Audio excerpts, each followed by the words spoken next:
En Afrique du Sud, l'heure est au suspense, dans l'attente des résultats des élections législatives. Les Sud-Africains se sont rendus hier en masse aux urnes pour élire leurs représentants aux différents parlements. Des élections déterminantes puisqu'elles conduiront ensuite à l'élection du président par les députés via un scrutin direct. Cette année, c'est aussi le 25e anniversaire de la fin de l'apartheid. Mais les temps ont changé. L'espoir né de la libération de la communauté afrodescendante a été déçu par les scandales de corruption qui ont émaillé l'exercice du pouvoir de l'ANC sous Jacob Zuma. Le parti historique de Nelson Mandela, bien que favori des sondages, cherche à renouer la confiance du peuple et ainsi conserver une majorité absolue des sièges à l'Assemblée nationale. C'est le difficile pari de Cyril Ramaphosa, leader du Parti national africain et président sortant.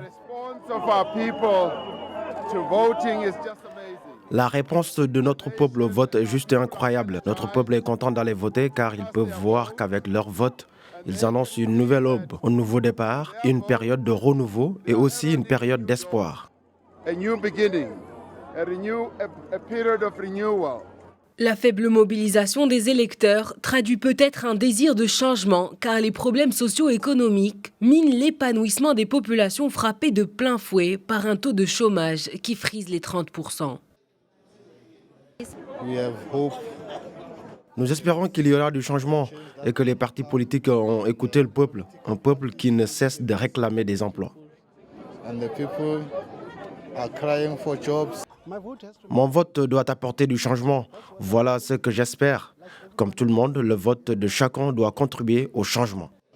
Si l'ANC reste en effet loin devant ses rivaux, son avance est sujette à caution. Les sondages le créditent de 51% à 61% des votes. C'est une baisse par rapport aux élections précédentes. De son côté, l'opposition espère monter en puissance. D'une part, l'Alliance démocratique cible les voix de la classe moyenne dont les divisions internes ont beaucoup affecté l'image de la nation arc-en-ciel harmonieuse. De l'autre, le Parti des combattants pour la liberté économique de Julius Malema a réussi à mobiliser le vote protestataire des plus pauvres et des plus jeunes. Il devrait faire une percée notable au Parlement. Les résultats seront connus dans la journée.